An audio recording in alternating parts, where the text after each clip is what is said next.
refractory to medical treatments, i.e. with antihistamines, decongestants, or nasal steroids, Aren't you septoplasty glad is a you don't medical have to thing. deal with Medicaid and insurance companies normally?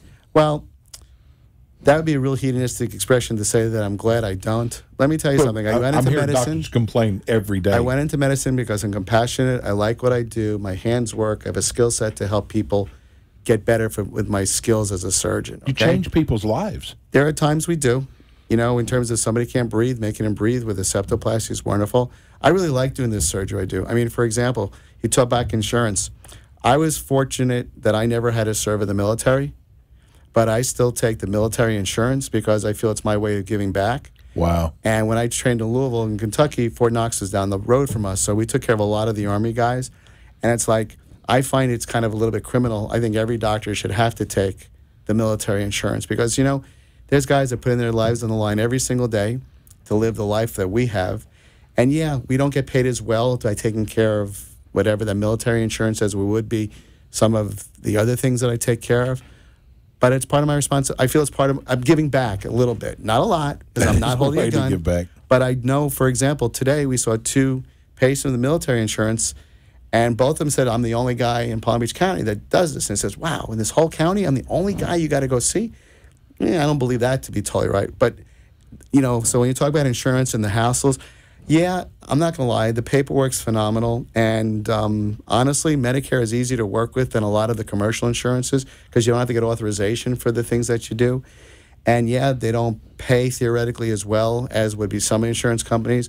But, you know, I'm by myself, and there are other, shall I call, consortiums of groups of doctors that they're able to negotiate with. Choose an insurance company.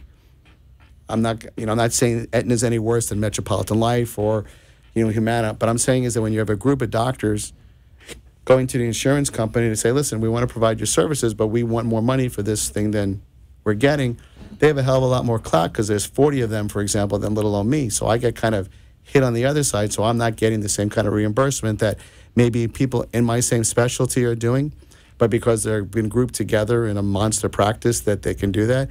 That's what happens with hospitals also. You know, the hospitals make these major contracts with these insurance companies, so maybe I'll get a Medicare rate for something or less than a Medicare rate, and most of my colleagues in their medical stuff get a percentage of Medicare, which is, Medicare is already a discounted rate for senior citizens. Yes. And now you're getting below that rate.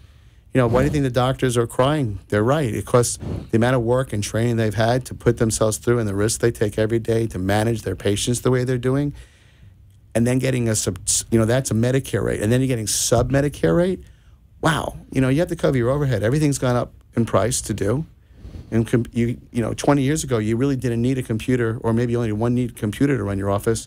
Now you have to have an electronic medical record, which thousands of dollars that you have to put in. Yeah, they say the government will give you some of it back.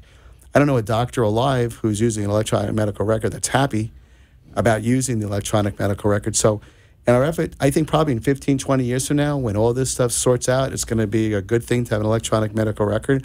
But we're in that state of flux for when things are going on. And it's very trying, and it's very time-consuming. I don't know a physician who's in private practice that doesn't abhor their medical record, their electronic medical record. So we spend hours more now making sure all the data is properly inputted, and it's just onerous. I got to tell you, my brother, who's head of internal medicine at one of the largest hospitals in Texas, he's actually over all internal medicine. Look, I watched him go through, I think he went 4 years of medical school, so you're broke as can be. He went through a year of internship, 4 years of residency. Wasn't making much money then either. He was doing football games on Friday nights for high schools. And then once he started in practice, wow, it took forever. It took a long time. So you guys don't just go out there and start making money. So it was a long road for him. I mean, he was probably in his late 30s before he started really making anything decent, and he had a family. But you put a lot of work in, though, from medical school on. Most of us, and college, too. I think most of us didn't do it to make a business killing, because, I mean, most of it, look, to be a physician, and I'm not going on a high horse to say this, you got to be smart. Yes. Academically. Right. You have to get A's in college. There's the volumes of material you have to learn in medical school are pretty big. And then you have to get all pass all these academic And exams. there weren't a lot of medical schools like there are now. No, there's not much different. Maybe 10% more now than maybe when I finished. But the academics, you have to be good academically to get into medical school and to stay there. So now that you stayed, you got to get into a residency. And the residencies are different whether you're doing general surgery versus internal medicine. You're kind of going into the military boot camp, for lack of a better word. Maybe the hours are a little bit different because they made things a little bit different today than when I was there. But still, it's an indentured servitude. It's an apprenticeship for many, many years. And you're doing this because you want to help people. There are much easier ways to help people. And when you get finished, you're putting a shingle out, and you know what? You've earned it. Yes. And maybe people begrudge a lot of that stuff, but you know what? None of these guys are doing this to make money per se, because there isn't all that much money to be made. Because if you look at the hourly time that most physicians put in, they're putting probably between 50 and 80 hours a week. And if the typical job person has a 40-hour work week and they're getting paid X, and they put 80 hours and they're getting time and a half, well, if a physician's putting 70 hours a week, he's not getting any more money than he's working 70. That's just the way the nature is. And I'm not saying feel sorry for doctors. I mean, we work hard. We've earned what we've got, almost all of us. There's always an exception, but mostly the people I work with, they like what they're doing. They like helping people, and they believe they're doing a good job, and they feel good about their day-to-day experience. And it's really very rewarding to do the things that I do, as well as I'm sure most of my colleagues feel the same way. But, that's the story. We're going to go to break just a minute. First of all, give everybody your phone number at your office in Boca. Well, there's a phone number that I'm supposed to give you that's on this piece of paper. 561 Yeah. 417-0171. That's the number I have. Okay. Your website, you have a great website. Thanks. www.drberman.com, and it tells about all your services on there. It's really whoever did your website did a great job. Yeah, they're very top-notch people. Yeah. You know what? I knew you would have top-notch people.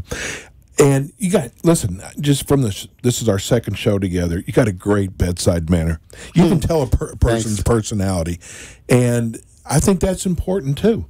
When you go out, the purpose of the show is so you don't have to go Google someone. Do not go out and Google a plastic surgeon. Find someone that, like here on our show, that you can hear, you can get a feel for, but don't go Google somebody. Would you agree? Yeah. I mean, listen, that's the whole purpose of this show is people can listen to you, and because we're going to get into we're going to go to break right now. We're going to get into liposuction versus CoolSculpturing, which I see a lot. I can't wait to hear about this one. Anyway, we're going to go to break, and we'll be back with more of Dr. Berman out of Boca Raton, but you probably get people from Palm Beach and I got people flying from California, so I believe that. Yeah. We'll be right back. Thanks. Working out hard and not quite Beachbody ready? Everyone has areas that are resistant to diet and exercise. Here at Berman Plastic Surgery, we will help you get the body you want in time for summer. Women's bikini-ready packages for abs, flanks, thighs, now starting at only $5,999. Also, don't forget to ask about our super specials on breast augmentation. Guys, we've got you covered too. Men's beach-ready packages for abs, flanks, and chest are now just $4,999. Call Berman Plastic Surgery for all our summer specials at 561-717-2346, 561-71-RADIO. You can also check out our website at drberman.com. That's drberman.com for more information and for financing options. This offer expires July 31st, 2017. Limitations apply. And we're back. We're here with Dr. Jonathan Berman. He's a plastic surgeon here.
of the fat, but you're going to get some skin contracture, and you're going to get improvement. And I show people.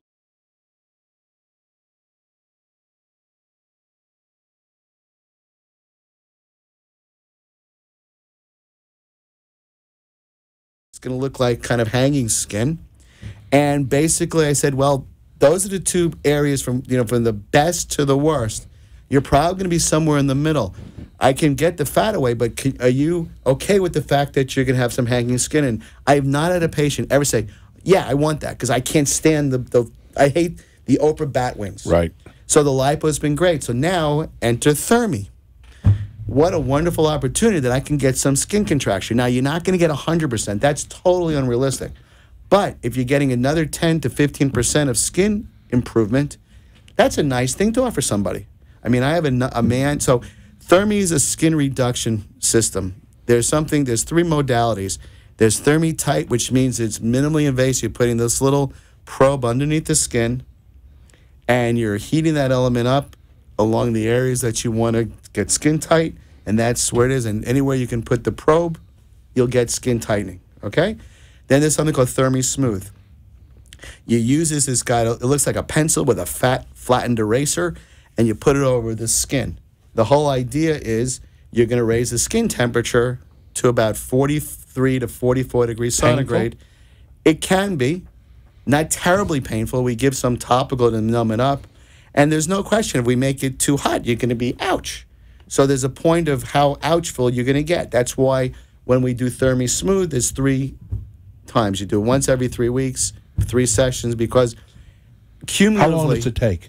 20 to 40 minutes, okay, depending upon the area. Okay? So it's just uncomfortable. It's a little uncomfortable, but lots of times it's not. Just feel warm, and everybody's threshold is different. Like I did a Thermi Tight procedure on a woman yesterday. We gave her an Ativan to kind of make them comfortable, and I had her take a Percocet. And then, of course... All your surgeries are done at your office? Yes.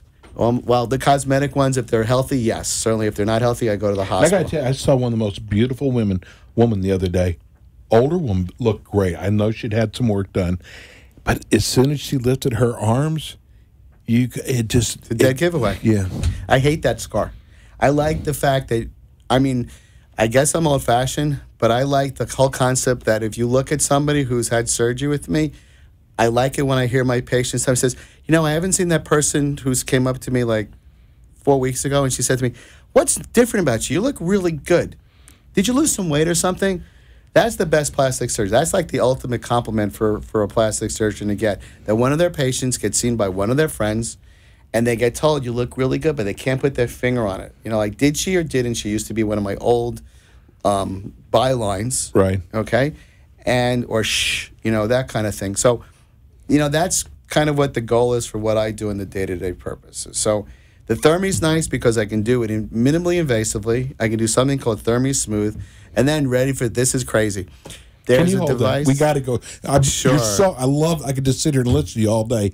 Let's go to break. When we come back, well, where's the time gone? I want to hear, because I have a question I know guys are asking right now, because I'm one of them. When we come back, we'll talk about more of the Thermis, and I've got a liposuction question for you. We'll be right back.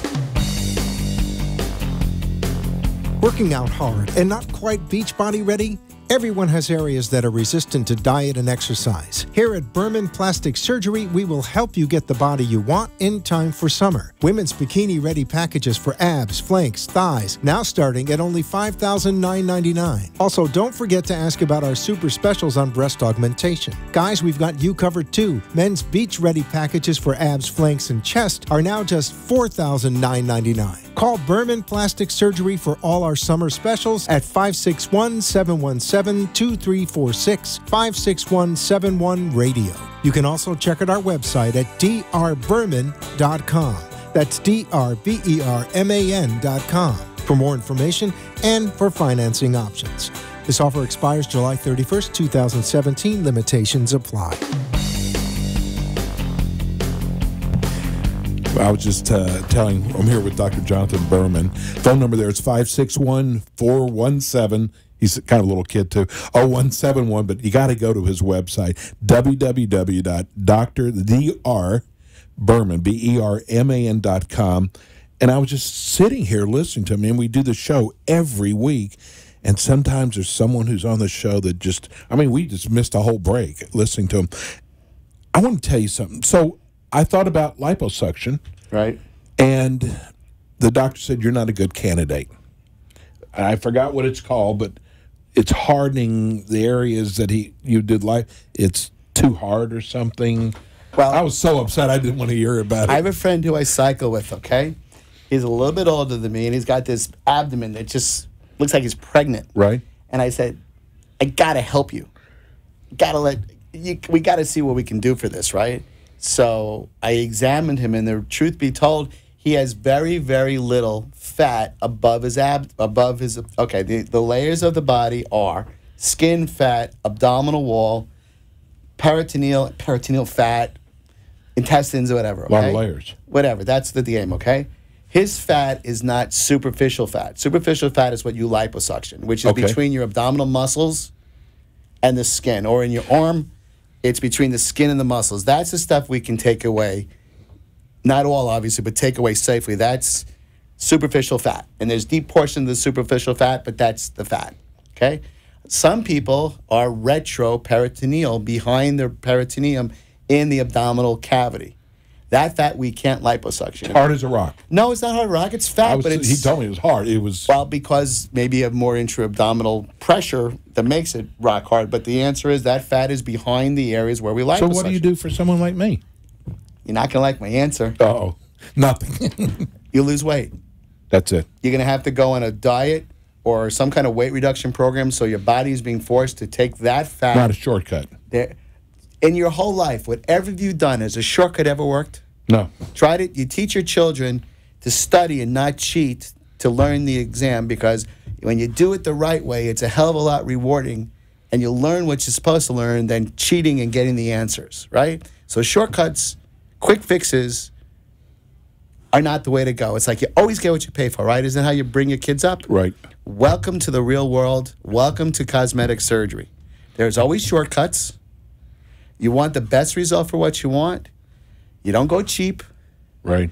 You go to the best qualified person with the most experience, who's got the board certifications to do what you need to get done. You don't take a short route, because every time you take a shortcut with anything in life, you get screwed. Would you say there's a show on TV called Botched of people who took the shortcut? No, some of those people didn't take the shortcut. Okay. It's first of all, television is entertainment, right? Right. And the two guys, Massive is the ENT guy, and Terry Powley or something, he's a plastic. I know Terry. He's a legitimate guy. And Massive Paul is a pretty reasonable ENT surgeon, meaning he's real. You know, what he tells his patients on television, even though it's a TV show, it's credible. It's real. Okay. I've seen them turn down patients which are very reasonable. And of course, but those patients didn't take a shortcut. Some of them did. Some of them didn't. Well, not necessarily botched. A lot of these people that you'll see on that show chose to want to do certain things, and they changed their minds. Gotcha. Okay. Okay, so when you're calling botched, I'm not saying they went to South America and the guy didn't know how to do surgery and they screwed up something. That's a botched as far as I'm concerned, okay? But there are plenty of people that I've seen on that show that have wanted something done. They may not have been a perfect candidate for what they wanted, and whomever did their surgery did what the person wanted, and it didn't turn out right because it wasn't going to be good in this first place, but the patient was willing to pay for it. So is that considered botched? No. Okay. So now you have to determine what your definition of botched is. All right? Now, there's certain things that were kind of crazy. I remember one episode, there was a young man there who designed his own implants and stuff, and he wanted, the doctors put it in, and both the doctors said, no, we don't want to touch you with a 10-foot pole. So, they want to show, interestingly enough, they're trying to be realistic as what they can be in that show, which I think they do a fairly good job. And they show they don't operate on everybody that they're doing. And the other thing, which is real too, you may see a result that's really wonderful after the first 2 to 3 weeks, but you really got to wait 6 months for everything to settle into a year. Swelling and everything. Everything. And it's like, that's part of the thing I see all the time too with a lot of these companies that make machines. They'll show a 3-month result or a 1-month result, and no plastic surgeon worth his weight in anything would ever say that a 1-month result is a finished product, nor 3 months. We, time is our enemy, but it's also our best friend. 6 months to a year is when your result is really where it is. Okay? So botched is cool. It's fun. It's entertaining. I enjoy it. And it's kind of like, for me, I watch it and I think, okay, if I got presented with that kind of issue, it's like taking my board exams, what would I do? And sometimes they show me enough that I can do what they do. But a lot of times, a lot of things are done behind the scene because I don't know what he's doing in the OR. I don't really know what the nose looked like. They say it was a disaster. It says, I've seen some disaster noses, but what is he calling a disaster nose? You know what? I've got to stick this in because I think people, after listening to you, can really trust you. Maybe. And when I was we were looking for a plastic surgeon for the show. I can't tell you how many ads I saw on Google of doctors. You would fly out to another country to have plastic surgery done. You got a warning for those people who buy into that? You're talking about medical tourism, okay? Okay. Well, I can tell you that I just saw something. You said South America before. Well, there's a lot of people who go, Brazil is, everybody, the belief that we here in the United States as plastic surgeons or even as lay people, there's a lot of people walking around in Brazil with having cosmetic surgery. It's a routine thing and it's accepted like nothing and it's kind of common, right? And there's a lot of cosmetic surgery done in Colombia also, South America, and in Venezuela, okay? So there are people that leave the United States to go to these other countries to have their surgery. Why? Why do they go? Price? Is that what it is? Sometimes there's families that are, they're a family. They're from Colombia, so their families are there, so they can go have the surgery. Say, okay, that's fair. I think a lot of it, not everybody, it has to do with money. Okay. We are more expensive than they are in Rio de Janeiro. Well, if you have a limited income, if you have X number of dollars you want to spend. Not limited income. You choose. You want to spend this much money to get what you want. So therefore, you're going to shop around to get the best you can for that price. People with money shop price too, though. But yes, that's fair. But I don't know if people that have money are going to travel to South America to get or out of the country to get their stuff done. I don't know about that. But I do know that those that are more financially strapped or they have connections in these areas are going to go there. And there was a plastic surgical news thing that came out. There were 4 patients that had went on medical tourism, which meant they went to South America and stuff, and they had amazingly horrible results, and they're coming back to the States. So there's complications. That'd be the first thing I would worry about. Well, kind of, but let's be totally fair. There are complications with things that we do locally too. Yeah, but you're right here, though. Well, sure. They'd have to go back, wouldn't they? Yeah. And you might have even seen some. It's a whole nother episode amongst itself because there are plenty. Look, in one note, there are plenty of really fine plastic surgeons in Colombia, in Venezuela, and Rio de Janeiro that blow me away. They're great. They're really good physicians everywhere, but there's a lot of bad everywhere too. So I do know that if you're going to have surgery, you probably should stay. If you're going to have surgery with a surgeon, you should probably stay around in that locale for a good 10 days to make sure, because that's where things are going to kind of occur for the most part. Sure, things can happen 2 to 3 weeks later, but most of the stuff that's going to happen in the first 10 days. So if you can hang around for the first 10 days, you're probably going to be okay. Unless just somebody flows in to see me from California. I have enough friends in California that if there was something I need to do, I can call one of my friends up to handle something. I've got friends in New York City where he does a lot of his work. They come vacation down here, which is fine. He calls me up. Listen, can you see Cindy? Cindy had a question about her suture in her eye. Can you check it out? I've known him 100 years, so I know he's a quality guy. Right. Things happen. People want to travel. I'm okay with that, and I'm sure most of the plastics guys I know, they have friends all over the country, and people come and live in different parts. And the whole concept is to do the right thing for your patient. I think most of us are not thrilled to think that our American population or our American public is flying elsewhere to get the stuff done, because after all, we have a little bit of hubris thinking we're the best. So why are you going to anybody less than the best? And to be perfectly honest with you, for the most part, people come to the United States for most of their medical care. That's the royal family from Saudi Arabia doesn't go to England. Canadians come here. That's another issue because that has to do with their insurance, right?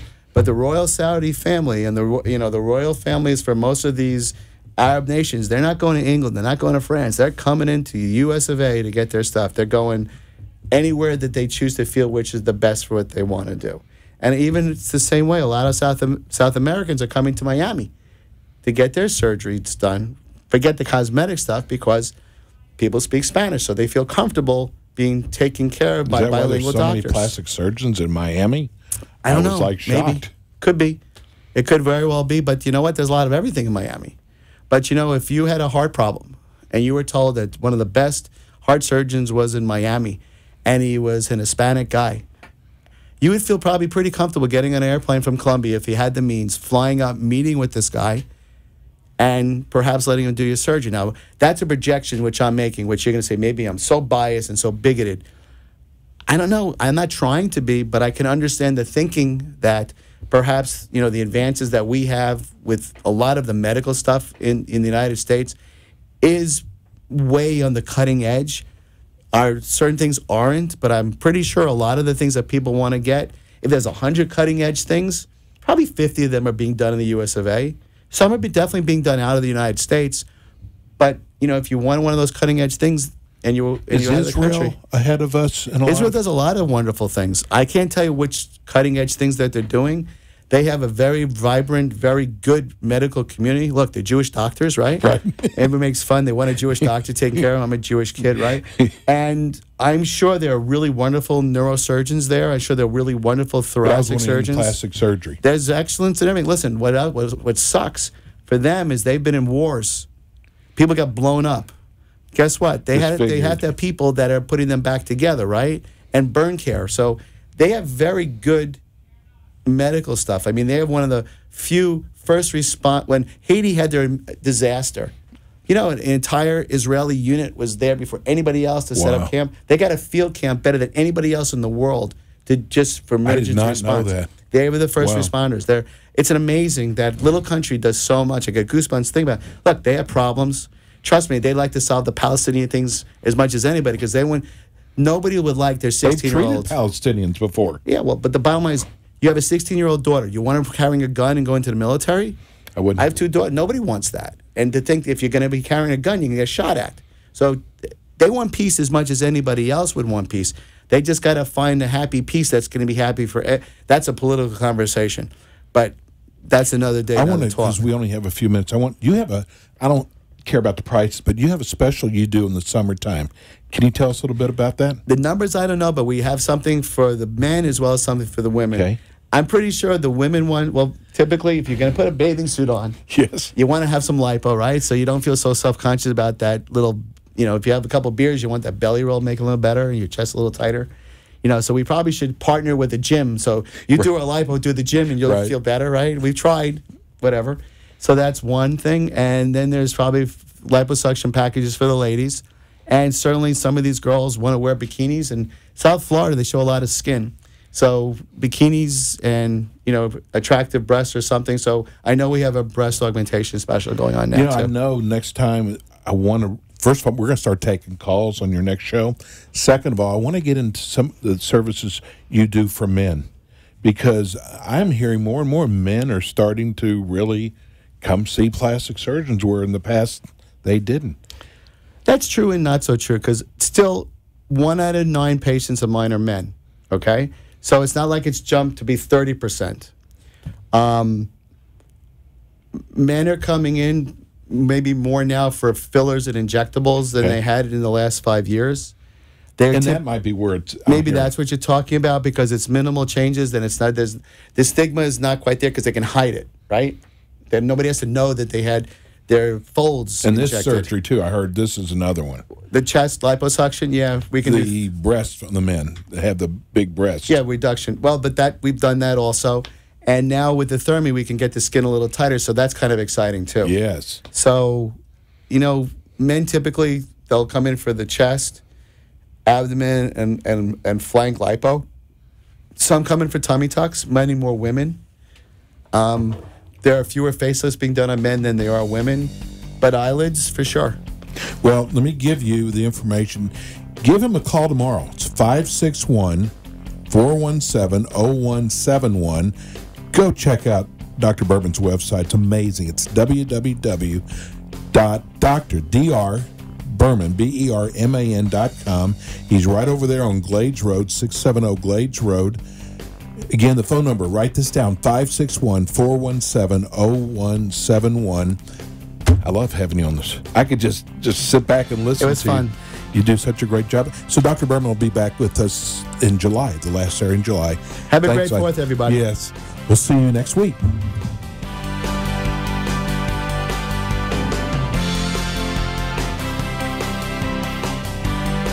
Thanks for tuning in today to the Ask the Experts show. Tune in while some of the top local experts in their field from Broward and Palm Beach counties educate you in the areas of law, health, financial, and home improvement.